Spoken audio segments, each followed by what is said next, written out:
to. So if everyone could take their seat, who can.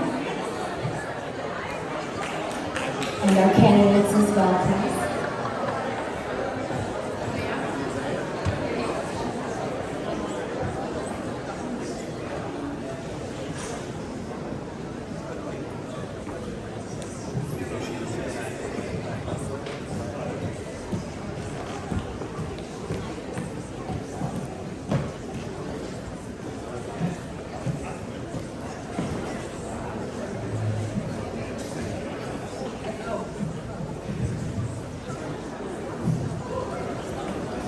Welcome to the Tahoe Park Neighborhood Association's inaugural Mayoral Candidate Forum. My name is Lillian Ghaffari, Board Secretary of TPNA, and I am deeply grateful for your presence this evening. Our association, grounded in nonpartisanship and inclusivity, strives to be a force for good in our community. We embrace all voices and are committed to fostering informed civic engagement. Before we begin our forum this evening, Rachel Gregg, Vice President of TPNA, will read our association's land acknowledgement.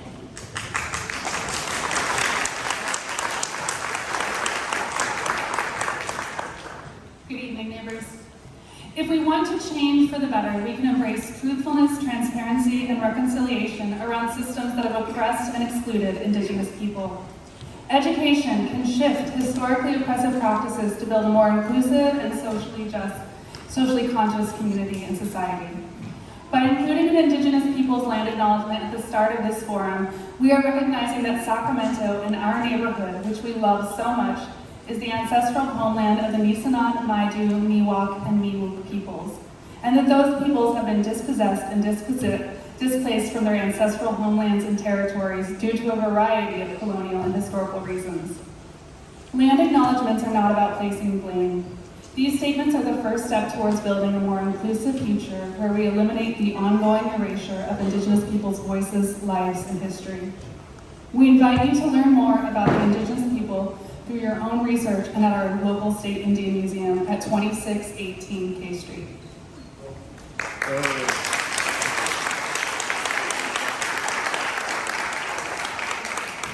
The Tahoe Park Neighborhood Association has served this community for over 30 years. It's all volunteer board, and many of its members give their time and energy in many efforts to make Tahoe Park better for everyone who lives in it. We build capacity for fun-filled community events, donate resources to worthy causes, keep abreast of important land use issues, and provide a conduit for our local governments, businesses, and other interested parties to share information with our neighbors. If you want to support the Tahoe Park Neighborhood Association, I encourage you to become a member today, or to make a donation at our table at the back of the room on your way out. You can also learn more about what we do and how to get involved at tahoepark.org. Tonight we are joined by 4 distinguished candidates, each eager to share their visions for our beloved city's future.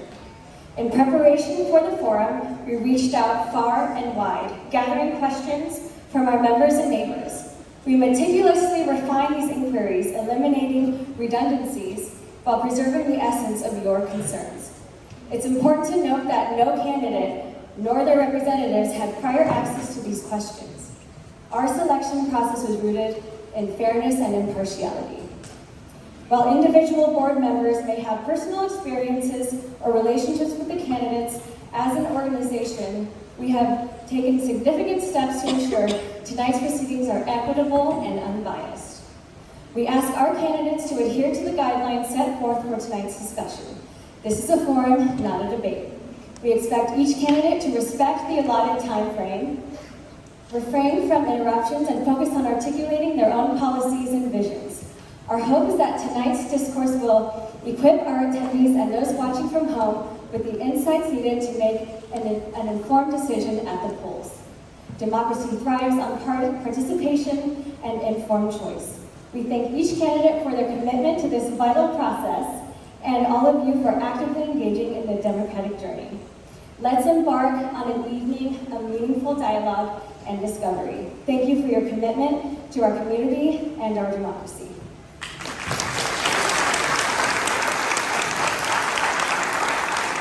Unfortunately, our moderator, Dr. Rob Mossler, tested positive for COVID today, so he is unable to be here. I would like to introduce our other moderator and only moderator for tonight, Chris Tavares, who will be reading Rob's half of the questions and also his, and with context as well. So passing it to you, Chris. Thank you, Lillian. Hey everyone, my name is Chris Tavares. I'm a sports anchor and a reporter by trade, so my first foray into politics, so please bear with me. I've been in the TV business for about 12 and a half years. Most recently, I was a sports director at Channel 40 here in town. Now, I was hoping to lean on Dr. Wassmer, our other moderator, but as you heard, he's got COVID. He's a PhD in economics. He's a professor at Sacramento State. Instead, you've got me.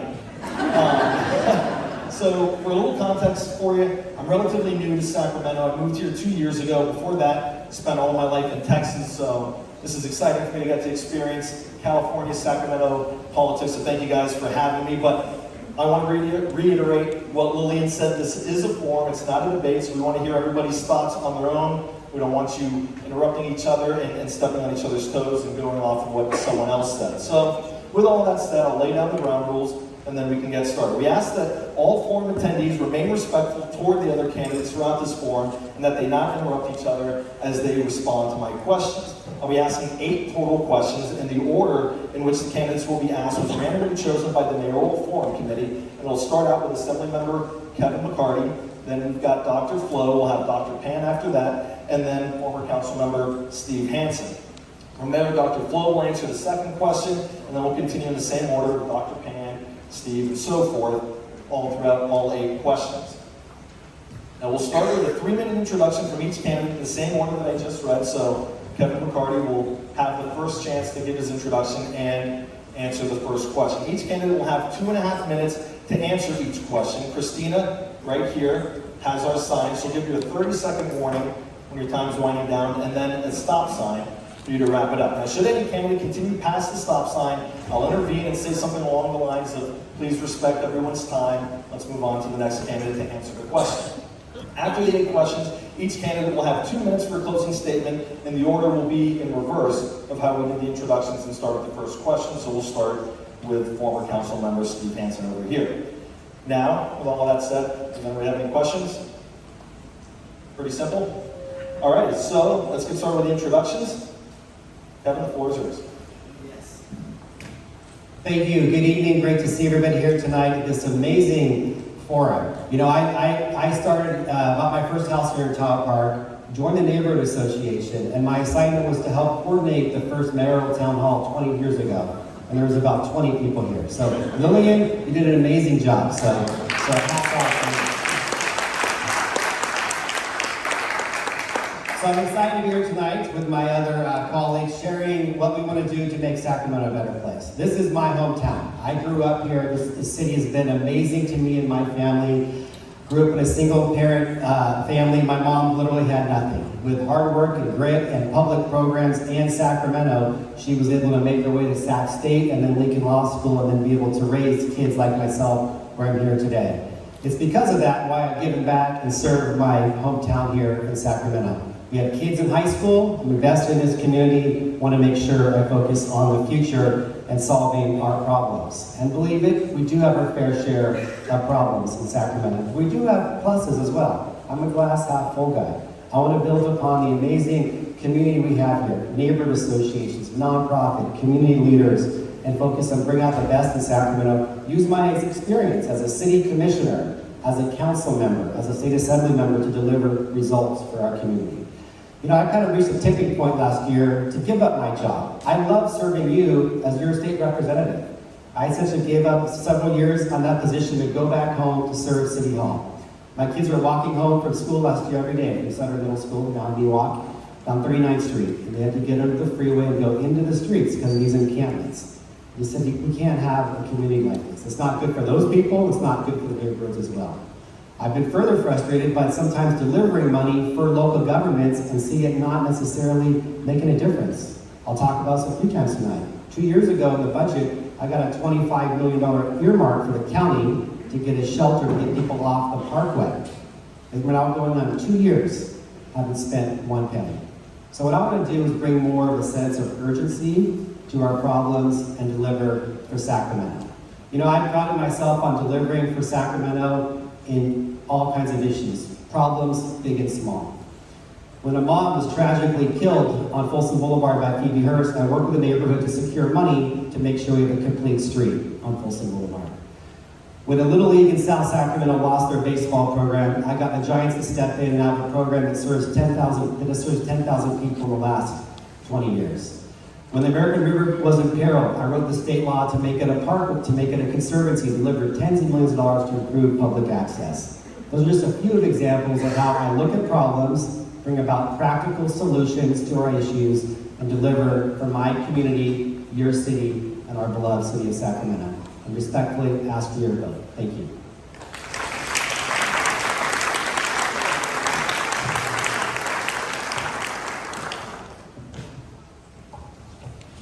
Good evening. My name is Dr. Flo Kofer, and I'm running for mayor of Sacramento. I want to start by thanking the Tahoe Park Neighborhood Association for putting this forum on, and for all of you for making this a packed standing room only crowd. This is amazing, and it's a testament to the community we live in.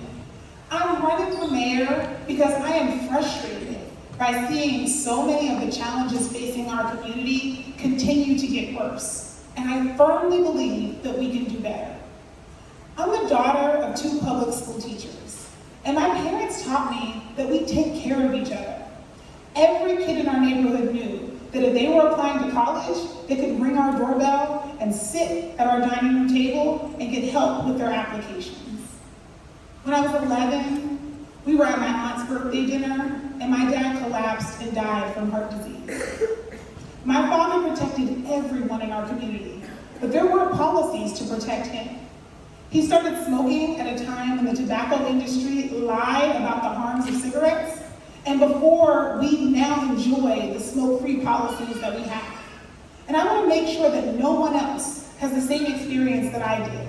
And that's why I became a public health professional, to create policies so that we can live long and healthy lives.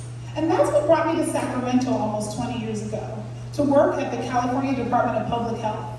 And one of my first accomplishments was to get birth control included with no copay in Obamacare. And that taught me that our government can really work to serve regular people, not just donors and lobbyists. Sacramento has so many challenges we're facing, an unprecedented housing crisis, and the challenge has been that there is a corrupting influence of money in politics. And that's why I'm not taking corporate PAC money, because I want to represent the people who live in this community and make sure that we're focusing on profiting ourselves as community members and not the profits of these donors. There are so many people in our community right now who are struggling, wondering how they're going to afford their home payments or their rents. And they are also frustrated with the status quo. But this is a great community, a community where every Thanksgiving morning, 30,000 people wake up early and go over to Sac State and participate in Run to Feed the Hungry to support the food bank. This is a community that cares and wants to take care of one another. And so I want to be your leader to help harness this people power, because we can do so much more together. And that's why so many people across this region, many of you in this room, have rolled up your sleeves and knocked doors and made phone calls and even opened up your wallets a little bit to contribute to this campaign. Because you know, like I do, that more is possible together. Thank you.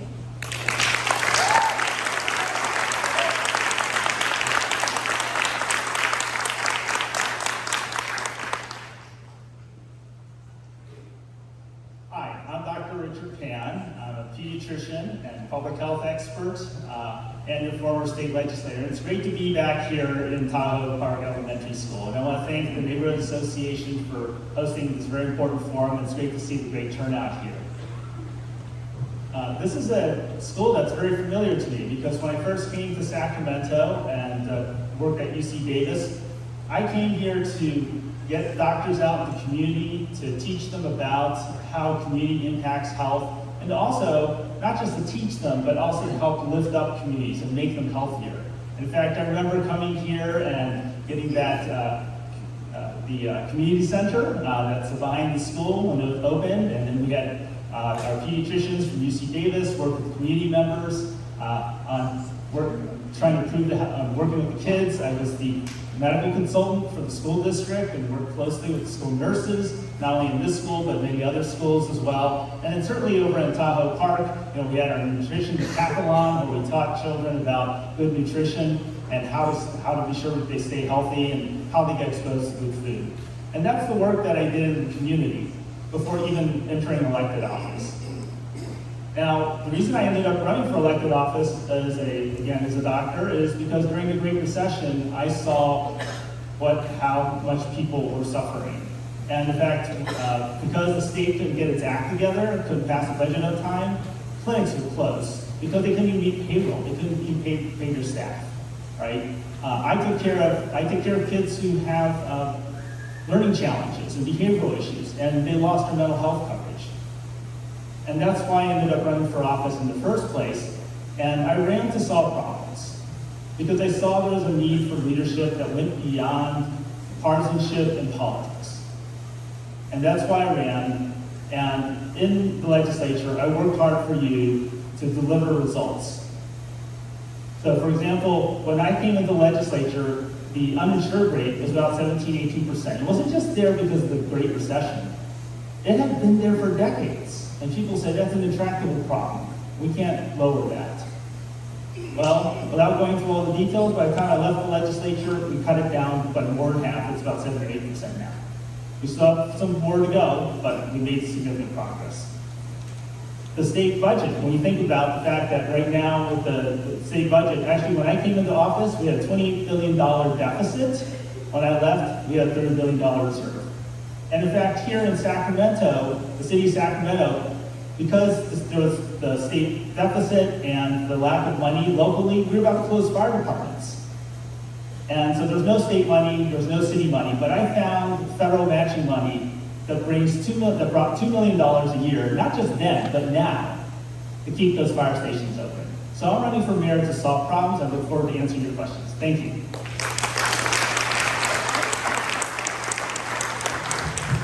Good evening, Tahoe Park.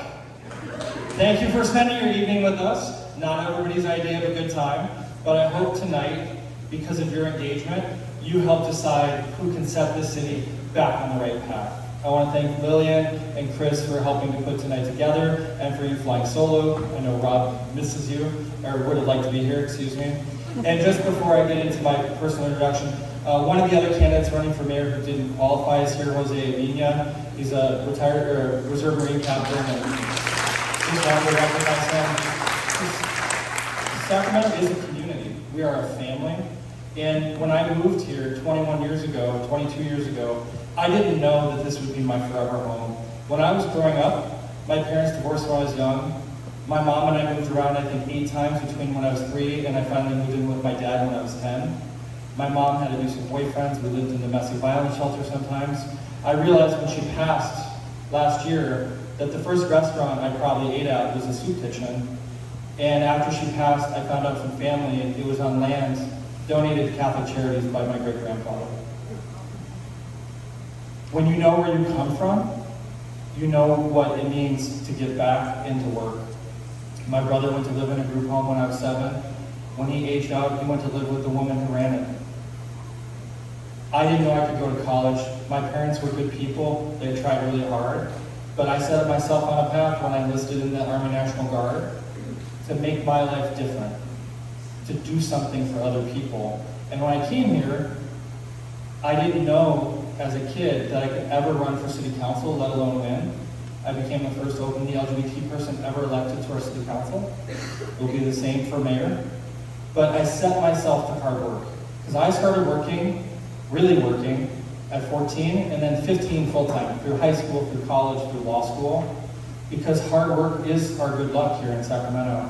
When you look around, we have an incredible crisis on our streets with homelessness.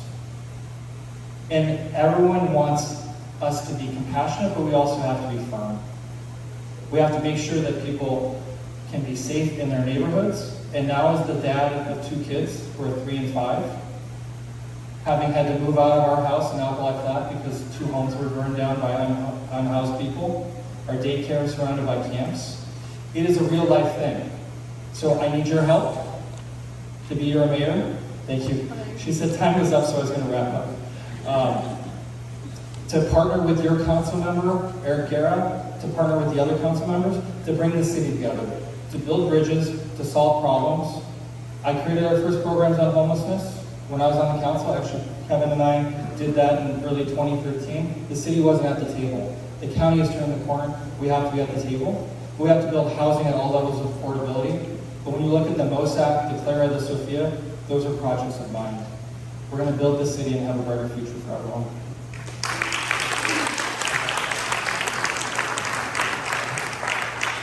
All right, now originally Dr. Walsmer and I were going to split the questions, each read 4 apiece, and then we would provide context to each question that we were going to ask.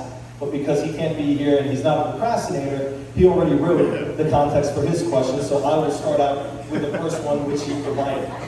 Now, all 4 of you are hoping to become Sacramento's first new mayor in nearly a decade. Mayor Darrell Steinberg was elected back in 2016. Now, if there are no significant changes to the city's current situation, what are your top 3 priorities for the city that you will pursue starting on your first day of office? 2.5 minutes per question. Yeah, I think we all probably have the same answers to these issues, and frankly, all of you do as well. The first 2 are clearly housing and homelessness. The other, I want to focus on our youth. We're in a school. I'll focus on that real quick. Let's say young people make up 50% of the present, 100% of the future. I believe by investing more in our kids today, and fewer kids in the criminal justice system tomorrow, and have a better, brighter future for everybody. So I'm a big believer the city needs to invest in our youth programs. Those programs kept me out of trouble, kept my brother and I out of trouble playing youth sports after school programs like right here in Sacramento City. So I want to make sure that we invest in our youth. As far as housing and homelessness, homelessness is the albatross hanging around all of our collective necks. We need to work on this together. It's not going to be solved by pointing fingers or suing one another. It's going to be solved by working on this together in unison. We need to look at all the issues. Look at issues related to mental health and addiction. But we need to have more of a sense of urgency. I told you how extremely frustrated I am, and frankly the county supervisor is too. I helped get a $25 million earmark in the budget to build shelter, and 2 years and nothing. So we need more of a sense of urgency today. I applaud what the city has done recently and put the hands in the city manager to open these locations, because the council wasn't always doing their job. Because let's face it, what council member wants to open a homeless camp in their district? But we need to have these throughout the city of Sacramento. We need to be clear that we can't have urban camping. You can't camp under the Highway 50 right by where my kids walk home from school. You can't camp in our back alley. You can't camp on the parkway. We can't have urban camping in Sacramento. It's not good for the individuals, nor is it good for neighborhoods nor small businesses. But conversely, we need to tell people where they can go. That's why I wrote the law to streamline Cal Expo to have tiny homes and places where people can go there. That's why I think I want to agendize every Tuesday night at City Council what we're doing to open up new sites for emergency housing, to keep people off the streets today and a path towards sustainability down the road. As far as housing, I'm very concerned that my kids go into college and come back and can't afford to buy a house like I did when I was 25 right here in Tahoe Park on 15th Street. I'm really concerned about that.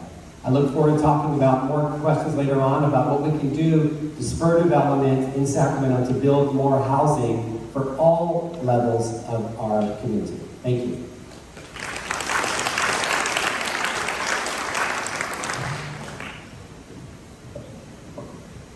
We're now 9 months into this campaign, and so we have had the privilege of knocking on tens of thousands of doors.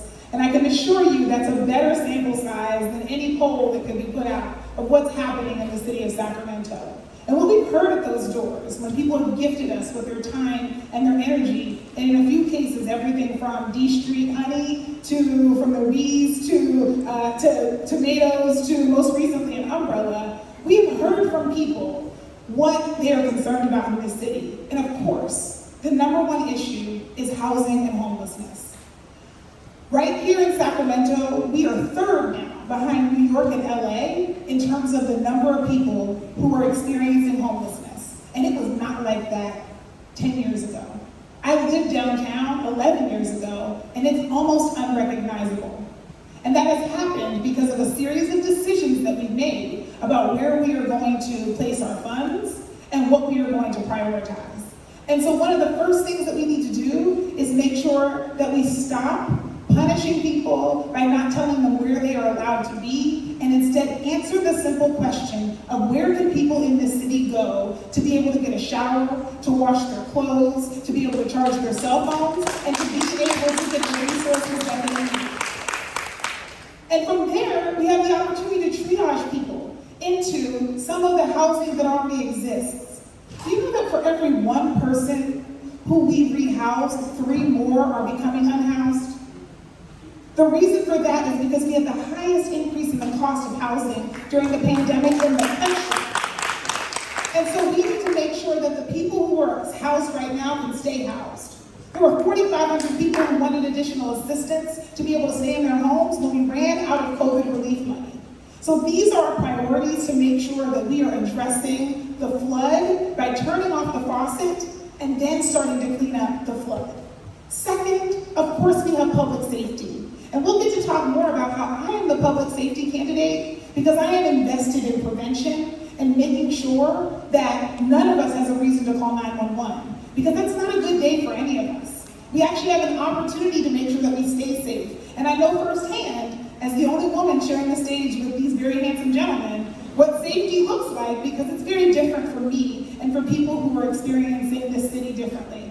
And then thirdly, climate change. It's so incredibly important that we make sure we're investing in having a safe future for our city.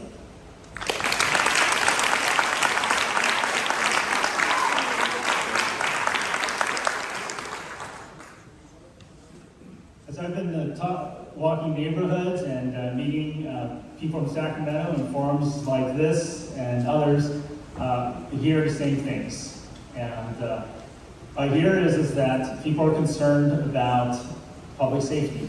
They're concerned about light. They're concerned that they or their children cannot safely go to the park or to school or to go to a business. Businesses are concerned about also their ability to continue to survive. We've had businesses burned down. We've heard from the other candidates about that. People are either the workers or the customers afraid to go to the businesses. We need to restore order to our public spaces. The other thing, of course, is homelessness. We have too many of our fellow Sacramentans who are unhoused. They're on the streets, and they're suffering on the streets. And we know that while homelessness is certainly a problem that's growing actually across the country due to a shortage of housing, it's been worse not only in California but here in Sacramento. And we need to do better. We need to have a relentless focus on this. The city council and the mayor needs to be focused on moving the needle on this problem. I think many of us are really frustrated that we have not, well, there's a lot of talk about it, and there's oftentimes grand proclamations about, oh, well, we're going to open up homes, we're going to have ordinances, etc. What we don't see is the follow-through. It's not that we're lacking in ideas, it's lacking in implementation and urgency. So I would bring an urgency and a relentless focus on addressing the issues of safety and homelessness. And then, of course, we need to grow our economy. We need to we need to have good jobs for people. That's part of the affordability equation. So you have to try to reduce the cost of housing, but people need to have income. We also need to be sure that we grow our tax base too, because those are public funds that we need in order to try to address these problems. And in fact, because we cannot promise businesses safety and order, oftentimes businesses are reluctant to open here in Sacramento. And as a small business owner, I know how important it is to be sure that we create conditions that encourage people to be entrepreneurs and open those businesses that help us thrive and allow people like my own children to be able to, after whatever education they go to come back, to be able to buy a home, to have a good job, and be able to live here in Sacramento. Thank you.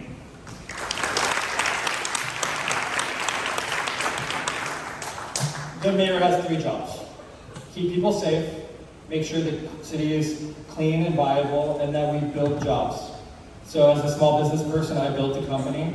As a council member, we talk about housing and homelessness. That is a critical set of issues. It is the #1 thing we have to do, along with keeping people safe. I built more shelters. I opened more shelters. I built more affordable housing in my district than anyone else. I led the charge to reduce the barriers to getting housing built. Now, not everybody wants more housing in their neighborhood, but as a city, we continue to have people who want to stay in their neighborhoods, whether they're seniors, they're people who are working who can't afford, and that's why we need a plan, and I have a plan. I put it out yesterday, 8 pages on my website, steveforsacramento.com/plan. You can read. We're going to make sure that we are compassionate but firm, working with the county, working with the other agencies, our healthcare providers, our social service providers, to align the system of care. Right now we spend money on things, and we've gotten tens of millions of dollars. There's no doubt about that from the state, from other sources, Measure U dollars, and it's not producing the outcomes that the public expects. So stepping back and using an evidence-based model, that where we spend money is actually helping people, keeping neighborhoods clean and safe, that has to be the number one priority. But pivoting out of those things which are a must, we have to cut the red tape at City Hall because small businesses right now are struggling to open, to get their permits, and that is the lifeblood of a city like Sacramento. Our state workers are not coming back. And we have to pivot the city's economy, just like we did after the bases closed, to have a different future, a visitor economy, an economy that supports our own entrepreneurs, our creative class, because we have so many artists here, we have so many people who want to make things and do things, but we make it really hard. This city is not an island, and we have to work together, and people are tired of watching city council meetings where people are fighting with one another, and we have a council manager system. So the mayor, as much as people want to make promises, has to get 4 other people to vote on something. And my track record is, even on really hard things, it may not be perfect, but I've been able to get the votes to move us forward. Working with the county's turned a corner. They're trying. Supervisor Kennedy has done great work opening safe stay sites. We have to begin to forge and create those partnerships so we regain your trust that we're competent to solve this problem. Dr. Flo, you start off first answer the second question. According to the U.S. News and World Report, Sacramento is considered a high-cost metro area by national standards. It stated that in January of last year, the median home price in Sacramento was $525,000, while the median rent was $2,233. Cap Public Radio reported in October of last year that there is a shortfall of 56,000 affordable homes for low-income renters. So, what is your specific plan for increasing the amount of all types of affordable housing in the city?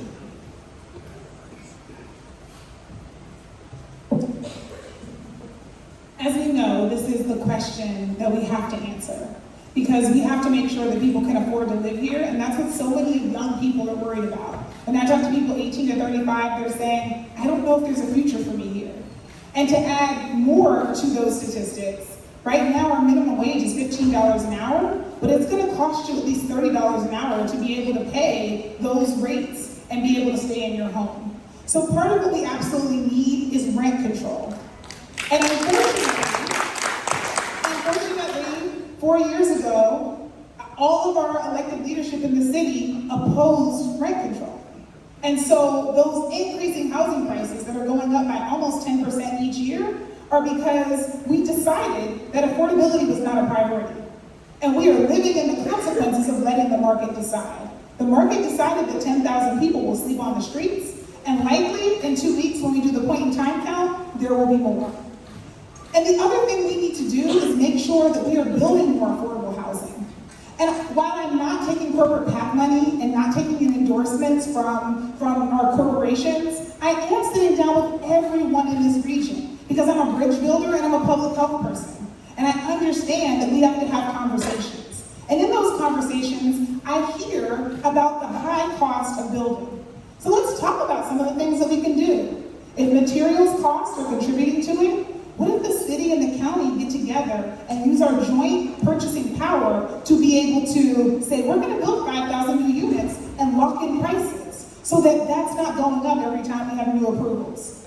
If the length of the projects are what's causing the cost to go up, what does it look like if we actually have community benefits agreements so that we already know what our neighborhoods want in the way of local hire and payments and other investments in the community when these projects are proposed? There are creative ways that we don't have to undercut what we need and we can actually get more housing built. And so part of what we are asking is that we don't cut out our communities. Public health knows that many people balk at change. Even when we introduced seatbelts, everybody said, this is tyranny, right? But over time, we get to the why. Why are you concerned and what can we do to make these projects successful? And as a public health professional, I understand the process we go through, and I want to take our city on that process so we can address the number one issue here, which is, can anyone afford to live here, and will we be able to in the future?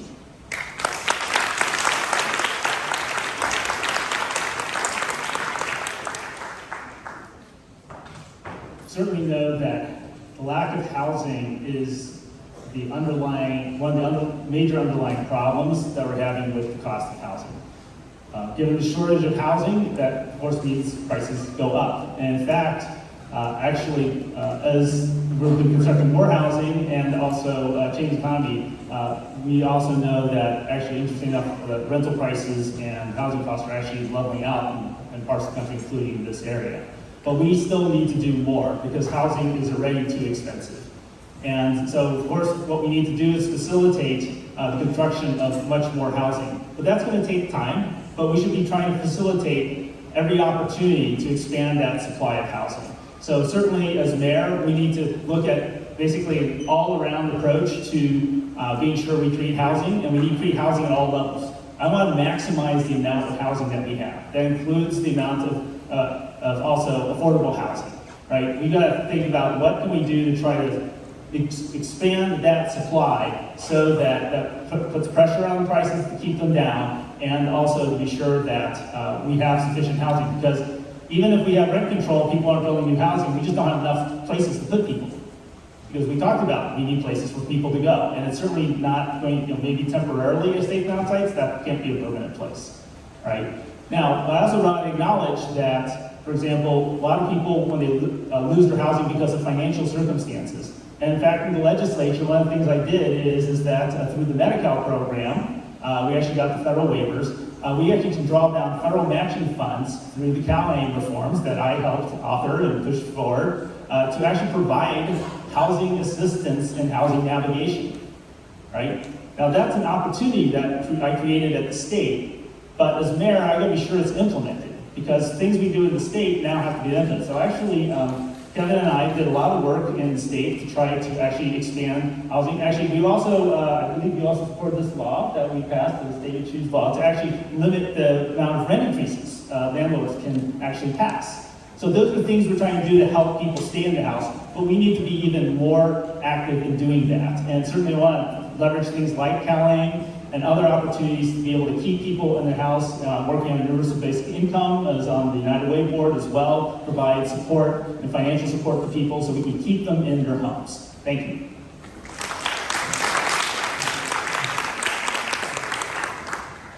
Having been homeless and housing insecure, this is a very key issue for me. When I first ran, I made housing and homelessness a top priority.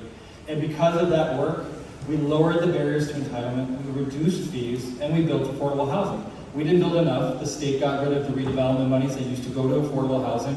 And to be honest with you, when they recreated those programs, Sacramento's gotten almost none of that money.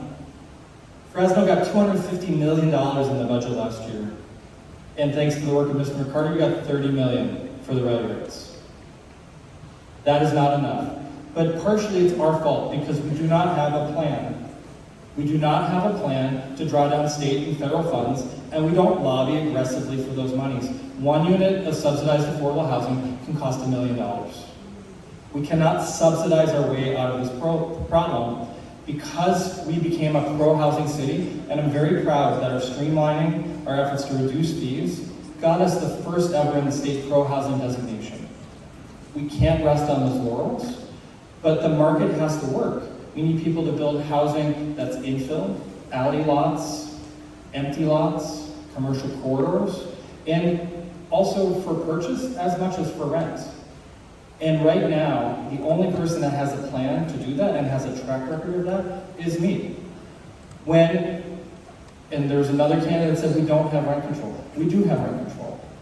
We did not pass the ballot measure that some people wanted, but we are the first city, not on the coast, to have a rent control ordinance that prevents rent gouging, protects tenants, gives them arbitration processes, and influenced the very law that Dr. Pan just mentioned, AB 1431, that was passed after we did it. Because I was working with Assemblymember David Hsu at the time to make sure that we could help move that legislation forward. So we've protected tenants, but unless we build enough, we're not going to get there. California has a 3.5 million home deficit because for generations, we made it almost impossible to build housing. We put so many burdens on them, we made it very incredibly expensive, and those are passed on to the next generation. We have to lower those costs, we have to streamline things. The city has not even had a permanent building department head for over 2 years. We have to get back to doing our jobs. We can make all the promises in the world, but if we make the city work, we draw down those monies, we'll have a much better community for people to live in and afford.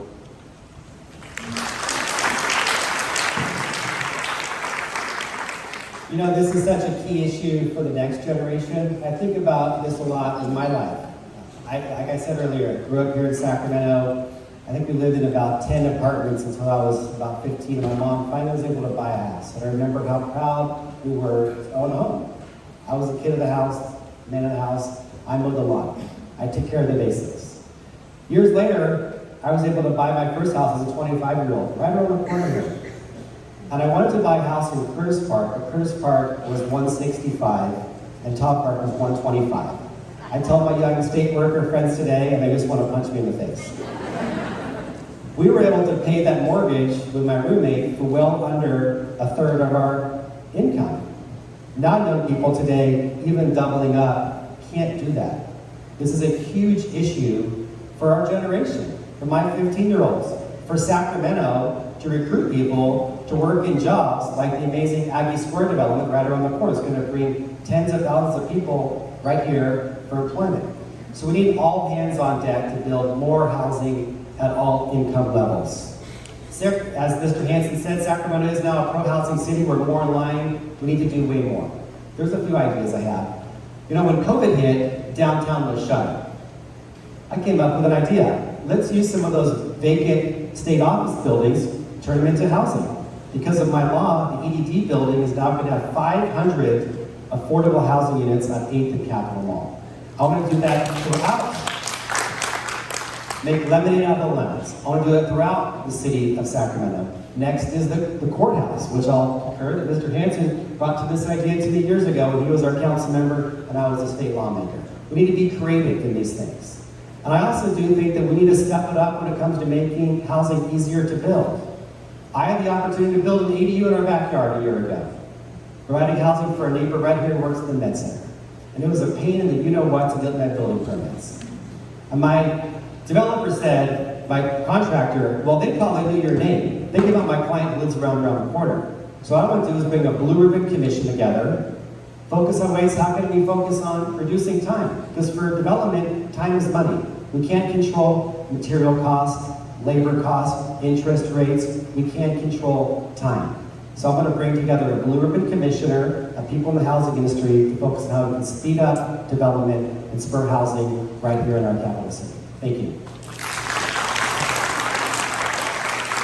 Dr. Pan, you're the first one to answer this question. About a year ago, the Sacramento County point-in-time homeless count revealed that about 6 out of every 1,000 of our county's residents were experiencing chronic homelessness, with Black residents about 4 times more likely to be in this situation.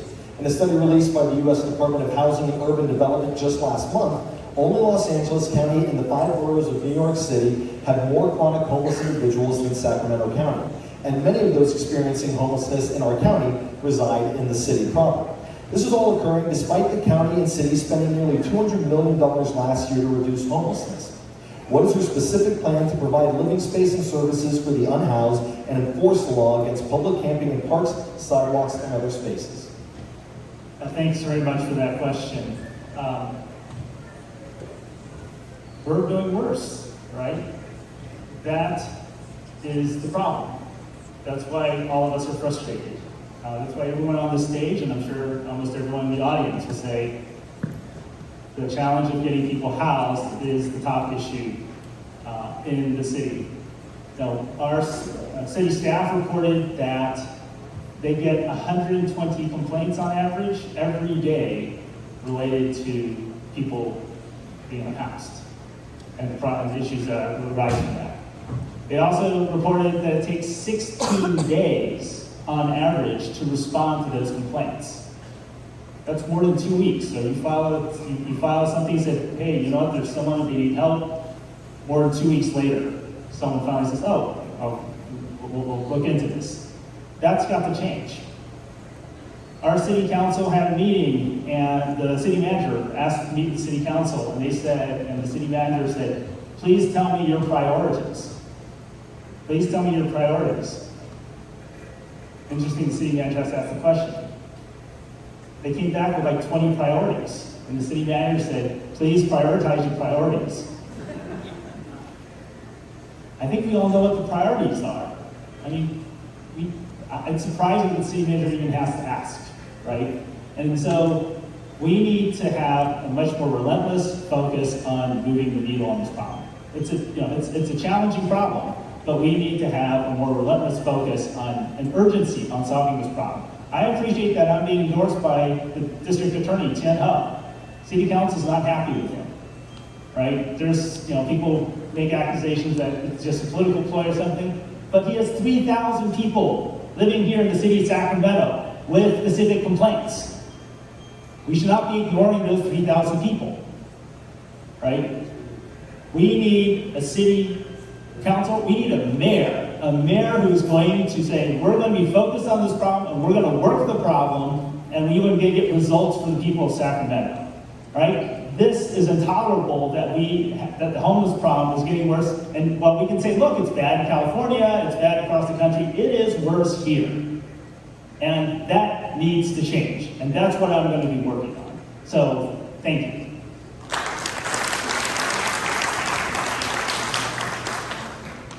If you're looking for a mayor who's going to fight for you, I'm going to fight for you. We have to be compassionate, like I said, but firm. The city has laws against blocking sidewalks, against camping in certain areas, but we do not enforce them. Our schools, our parks, our neighborhoods should not be where people set up.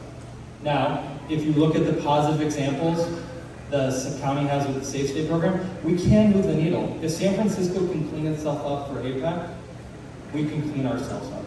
But we have to have the desire to both enforce the law and help people. And that's where using an evidence-based model and stepping away from things that we think will work but aren't proven, we can pivot. But in our region, we are the only city and only county that is meaningfully making an effort in this problem. And I would like to bring together a multi-agency, multi-organizational task force that brings the counties and the cities together so that we're all doing this. The point in time count is a reflection of the fact that people come right across the river. Yolo County's numbers go down while ours skyrocket. El Dorado County's numbers go down while ours skyrocket. We have to do this as a 6-county region because every central city, every city that's the heart of a region is bearing some of the same problems. We don't have the tax base to do everything. The city's going into a budget deficit, so we have to work smarter, not harder, and we have to leverage the resources that we have for better results. And in the end, for whatever ideas I have, read my plan on my website, it's going to be the product of our community. And getting 4 votes on the city council and getting your help to make sure that if we make a promise to you, we're held accountable for it. I opened warming shelters, cooling shelters, I created permanent supportive housing, triage shelters.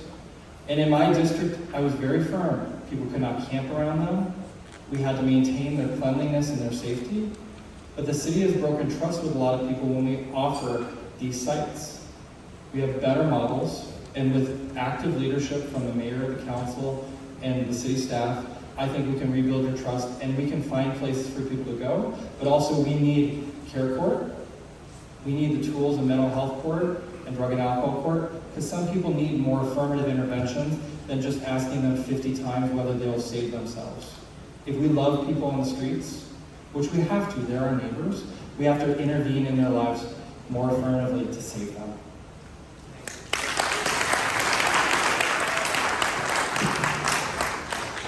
You know, this is not an excuse, but cities across our country are facing these similar issues. Red states and blue states. My dad lives in Phoenix. I've been there quite often recently. He's getting older. Same problems there. It takes leadership and experience of working together.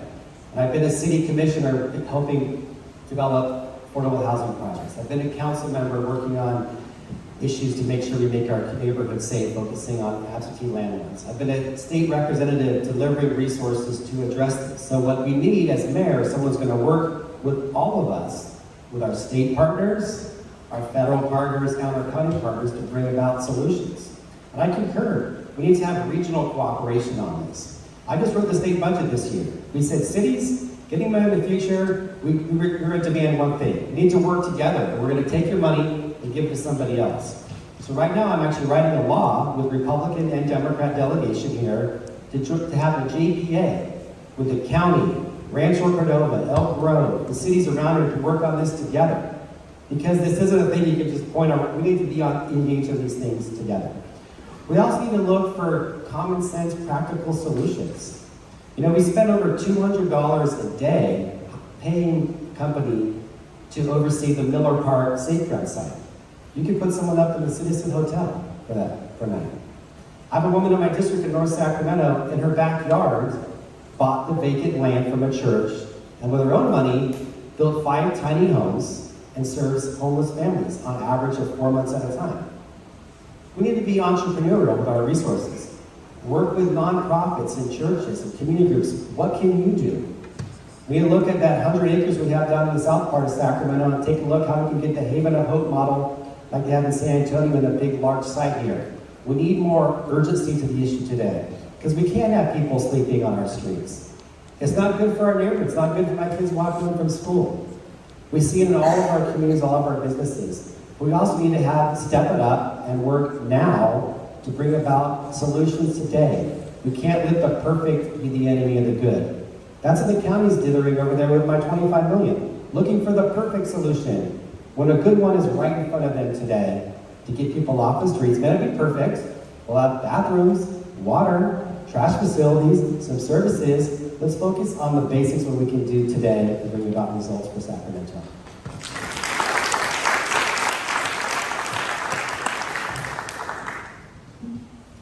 It's frustrating to be told that you should be happy with what we have. I'm angry. We are the capital of the 4th largest economy on planet Earth, and we have 10,000 people sleeping on our streets. And to be told that what we've been given is enough, and so the people who were overseeing this should be given another shot to give us more of the same, is almost insulting. The rent is too high. People can't afford it. And when we had an opportunity to not make sure that our rents were going to go up 10% per year, we're not given that option in the way that we should have been. And so our incomes aren't going up 10% per year. It's insufficient. And so I'm frustrated and angry because we're being told that what's been done already is enough. And so we should buy into getting more of the same. Doing what we've always gotten will get us what we've always gotten. I don't want what we've always gotten. What I want in this community is to live in a place where people can afford to be here. And see, I don't believe that our options are developers get rich and the rest of us suffer. I think they can make a little money and we can all live happy, healthy lives. And so what I am proposing is that, first and foremost, we cut the theatrics. There's no reason why our district attorney should be suing the city when the county has an $8 billion budget and when the county has not fulfilled its obligations here. It is nothing but political theater. And I love, reality TV as much as the next person, but it's not cute when it's happening to the people who are supposed to lead us. When we have dollars sitting on the table that are not being spent and need to be. So what I'm proposing in the first 100 days is to make sure that our city has priorities. Why? Because that is the job of the mayor, to set an agenda and bring the colleagues together to execute that agenda. We should know how many people we're going to house next year. We should know what policies are being passed. Because this is a wonderful community where people in neighborhood associations and community-based organizations and our businesses will roll up their sleeves and get involved in helping us be successful if we know where we're going. And it is a failure of leadership for anyone to say anything else. We need a vision, we need a plan, and we need priorities so our staff know what they're working toward.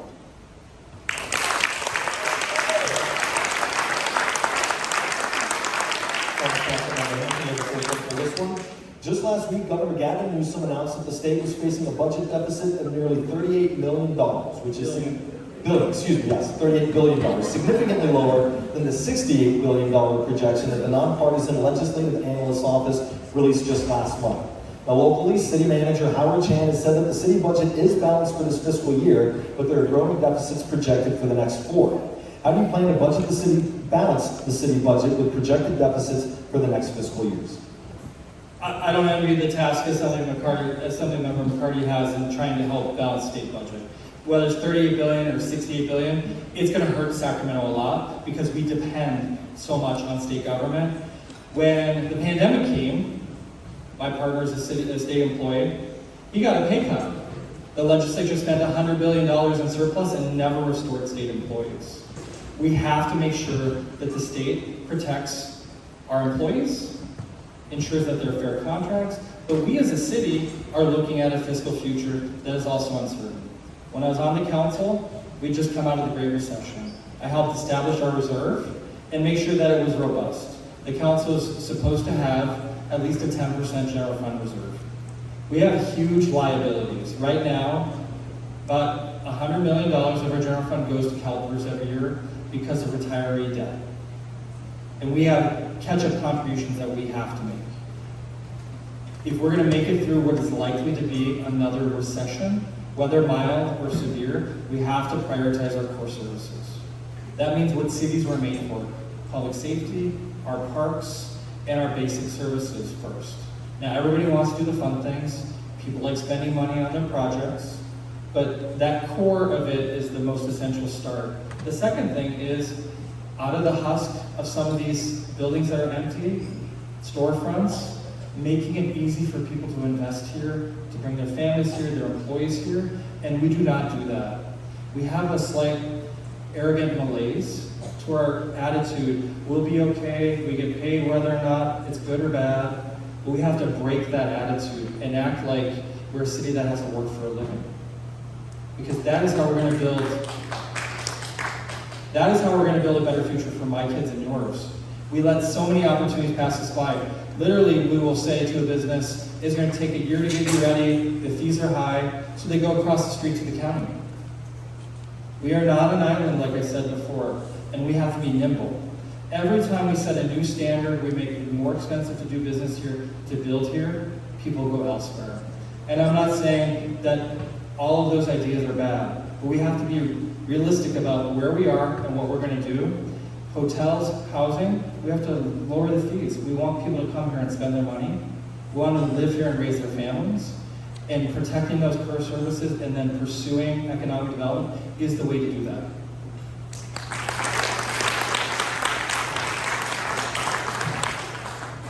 Well, I plan on being your mayor next year, but today I'm your assembly member, so I'm working on that budget problem over there. So the good news is in the last few years, 2 years ago, we had a $100 billion surplus. We've spent most of that money on one-time things and put nearly half of it into the reserves. So because of our massive rainy day fund, being responsible and preparing for the future, we're able to mitigate the storm. And there should not be too much pain for the city of Sacramento.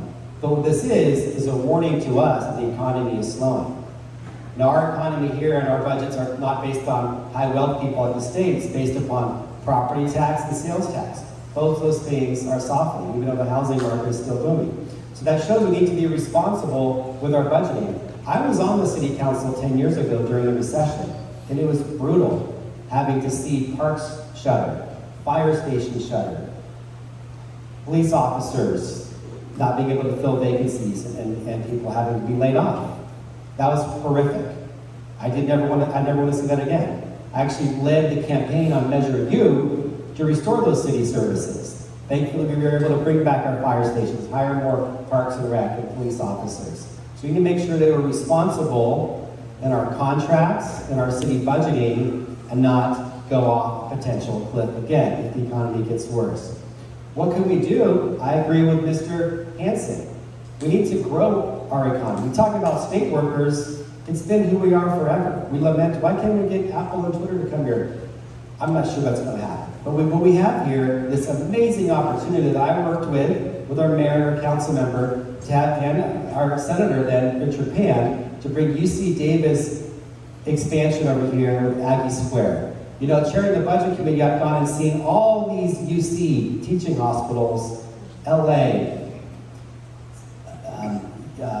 San Diego, Santa Barbara, and seeing what the UCs have research hubs right there. We have the opportunity to really triple the amount of jobs right here in Sacramento. These are all high-paying, high-wage jobs, building our economy to make sure we have a sustainable budget to pay for core city services. 80% of our city core budget, discretionary budget, is spent on police and fire services, a little more for parks. Those are the core basics that we count on. We need to make sure we grow our economy to make sure we can keep Sacramento going strong. Thank you.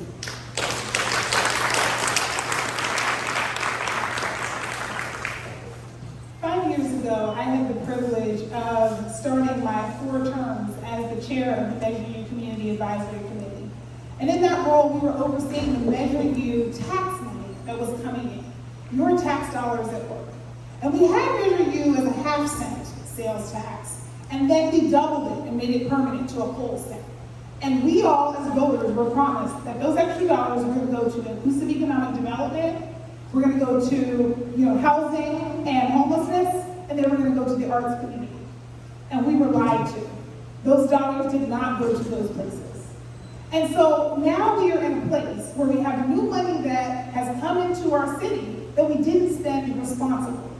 And had we done that, had we invested in our small business corridors all over the city, had we invested in our thriving arts community, we would have more money in our city's coffers. And so one of the things that I really want to make sure we do is restore trust, because that trust has been broken.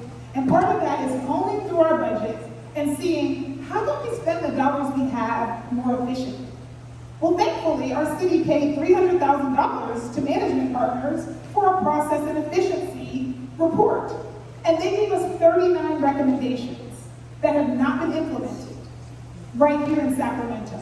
So I want to start with the smart thing to do, which is to listen to the people who live here, who voted and said that there are 3 things they'd like these dollars to be invested in, and make sure we make good on those promises. Because trust is important to me when we're talking about leadership. But I also want to make it clear, because you may have heard, there are some pending pension obligations. What you heard tonight was a mayoral candidate essentially say that they were planning to cut public pensions. And what I am saying to you is that I think that's wrong. I don't want to cut people's public pensions. I want us to look within the budget and make sure that we're spending money responsibly. I want to look within our budget and look at the forecast and say, why are we paying out in major lawsuits? So much so that it is a major forecast for our city. And I can tell you it's not the Parks Department that is costing us that and has caused our city's credit rating to go down. I want us to be able to look within our budget and say, how can we possibly spend our dollars responsibly, and how can you all be a part of that prioritization process? And so that's what I'm going to be doing as we look at our budget, is making sure that we spend our dollars responsibly and effectively.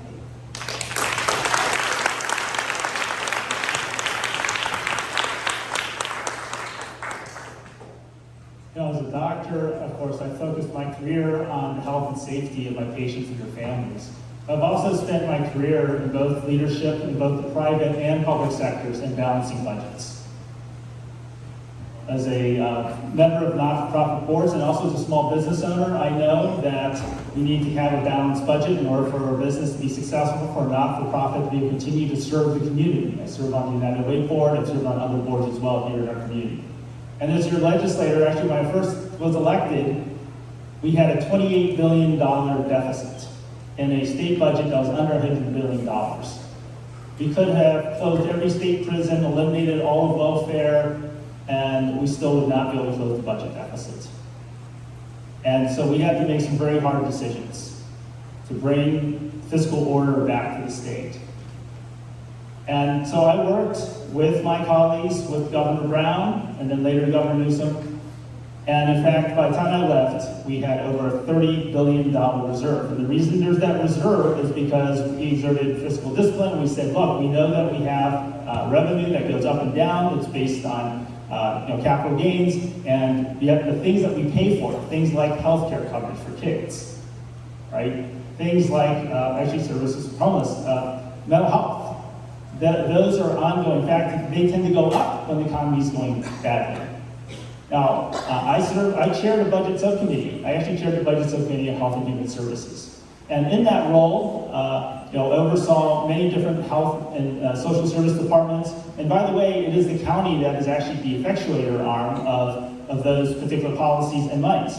So I have a particularly close relationship with the county because they depend on those funds that come not only from the state, but also from the federal government as well. So the federal government goes to the state goes to the county here in Sacramento, in California. And in fact, during the Great Recession, when I was first elected, as I mentioned, the city actually was saying that we can't keep basic services open, like fire departments.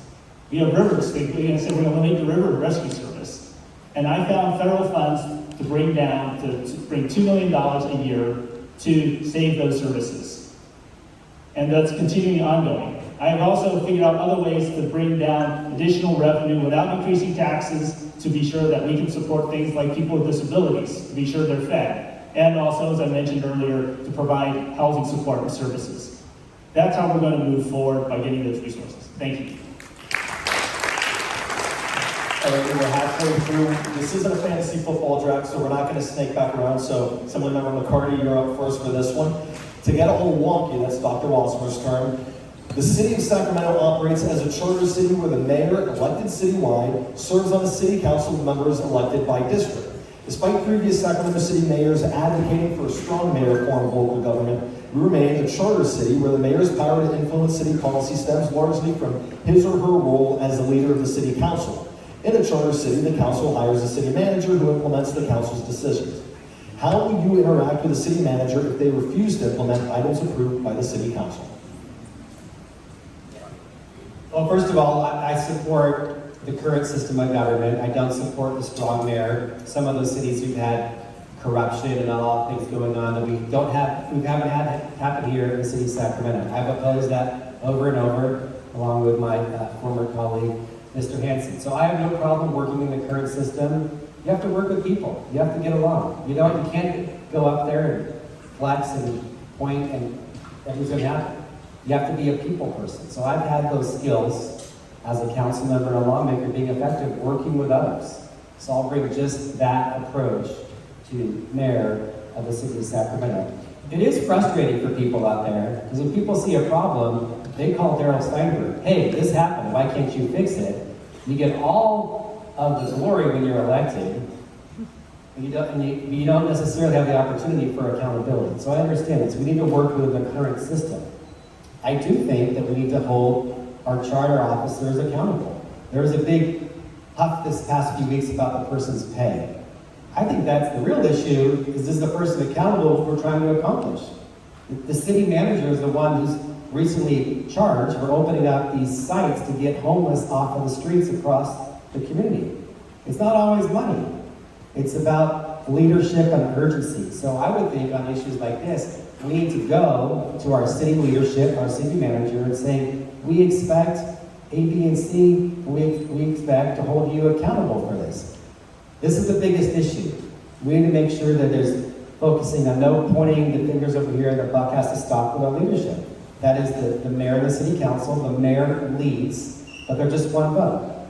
We need to work with the current system, work with five, and bring about more accountability from city management and focus on getting results for the community of Sacramento.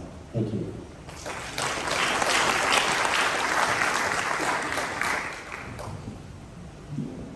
I believe Sacramento has rejected the strong mayor proposal 3 times. So I stand with you in saying this is not what we want to govern our city. And I too am happy with the job at hand, because I'm a public health professional. And one of the things about public health is that we have a lot of responsibility and very limited authority. We don't control the healthcare system. We don't control water or transportation or air. And so one of the first things we learn is that we have to collaborate in order to execute an agenda. And so I would actually like to start by reframing this conversation. It's not strong versus weak. It's actually collaborative versus executive. And I believe in a collaborative mayor system. I also believe that one of the roles, the key role of the mayor, is to set the agenda for the city council so that your staff have clear direction. Because as many of you who are parents out there know, that if you abdicate your responsibility, your kids will have more authority than they're supposed to. But that doesn't mean you're not their parents. And that doesn't mean you're not the one responsible. And so ultimately, our mayor and council are responsible for what happens in this city because we elect them and they're the boss of our city manager. And so it is important that we give clear instruction. Now, to answer the question, if we give clear instruction and your employee fails to come forward and actually deliver on what they've been given as their job, then we have to go into the discipline process of you failed to do the job you've been hired to do. But it is difficult to be able to do that if we haven't given clear instruction. And the reason I say that is because for as long as I can remember, our city has not actually gone through the formal prioritization process to say these are the priorities and then to budget accordingly.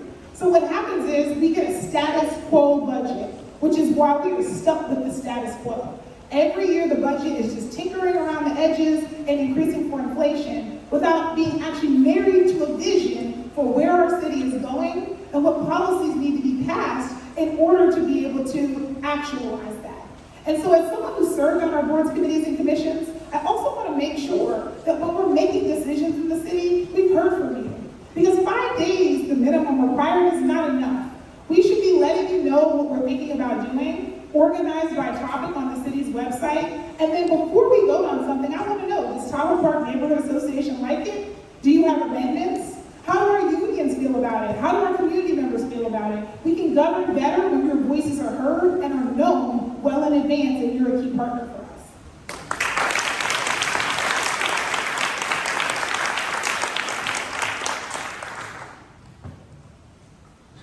I not only bring public sector experience, and certainly as a legislator, I chaired committees. The legislature is a collective activity, right? You only get things passed when you get a majority of the votes. You can't just do everything on your own, and then you have to persuade the governor, and you have to be sure you have oversight so the governor delivers. But also in the private sector as well. So I've served on numerous boards. I actually was the chair of our Children's Health Initiative. We've got 65,000 children health care coverage. I served on our United Way board. I'm currently the vice chair. Also, of course, as a business owner. And one of the things that I know that as a board member, because in many ways that's what we're saying, is that in Sacramento, the mayor is the chairman of the board of the city, right? It's the city council, and then the chief executive is the city manager. It's very important that the leadership of that board, the leader of the city council, has integrity. It's important that the city council sets clear direction in terms of priorities so that our city staff, including city manager, can then deliver on those. And so one of the things that I know, someone who basically also not only served on board, but also served on CEO selection committees. So it's one of the things, I like the idea that our CEOs oftentimes get offered more money and we can pay them, and then we have to find another CEO that means they've done a great job, right? Is that it's very important that the only way a city manager is going to be successful is when the city council is able to prioritize and then also have their back when they do hard things. So, as I mentioned earlier, the city manager actually begged the city council to say, what are your priorities? And then they came up with 20. That is not a recipe for success. The other issue is this. So what happens is that you pass an ordinance. Like, by the way, we have an ordinance that says no camping. Right? We passed Measure O. We have an ordinance that says you can't put things on the sidewalk. And then what happens when the city staff, led by the city manager, actually follows through and tries to do something about it? The city council and the mayor goes, oh, wait, hold on. People are complaining about it. We didn't really mean what we said we want you to do? Then you can imagine they get pretty frustrated. The next time someone calls and says, can you do something about this? They're going to say, well, you know what? I'm not going to do it because, after all, my leaders, the mayor and the city council, told me to back off. That has to change. That has to change. We need to have the back of our city staff when we ask them to do hard things. That's integrity, and that's what I'll bring to being mayor of Sacramento.